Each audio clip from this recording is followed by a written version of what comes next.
જામનગરમાં જીએસટી નંબરનો દુરુપયોગ કરીને 37 કરોડનો વ્યવહાર મેત્રસિંહભાઈ ગડારા નામના યુવકની પોલીસ ફરિયાદ નોંધાઈ। બ્રાસના ધંધાના ભાગીદાર ભાવનગરના હનીફ શેખ ઉપર આરોપ। હનીફ શેખે બનાવટી બિલ બનાવી 37 કરોડના વ્યવહાર કર્યાનો આરોપ છે। ભાવનગરના હનીફ શેખ સામે પોલીસ ફરિયાદ નોંધાઈ છે।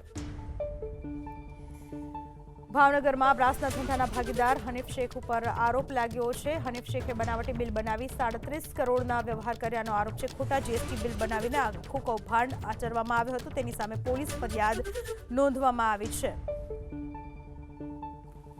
મેત્રસિંહભાઈ ગડારા નામના યુવકની પોલીસ ફરિયાદ નોંધાઈ। બ્રાસના ધંધાના ભાગીદાર ભાવનગરના હનીફ શેખ ઉપર આરોપ। હનીફ શેખે બનાવટી બિલ બનાવી 37 કરોડના વ્યવહાર કર્યાનો આરોપ છે। ભાવનગરના હનીફ શેખ સામે પોલીસ ફરિયાદ નોંધાઈ છે। ભાવનગરમાં બ્રાસના ધંધાના ભાગીદાર હનીફ શેખ ઉપર આરોપ લાગ્યો છે। હનીફ શેખે બનાવટી બિલ બનાવી 37 કરોડના વ્યવહાર કર્યાનો આરોપ છે। ખોટા જીએસટી બિલ બનાવીને આખું કૌભાંડ આચરવામાં આવ્યું હતું, તેની સામે પોલીસ ફરિયાદ નોંધવામાં આવી છે।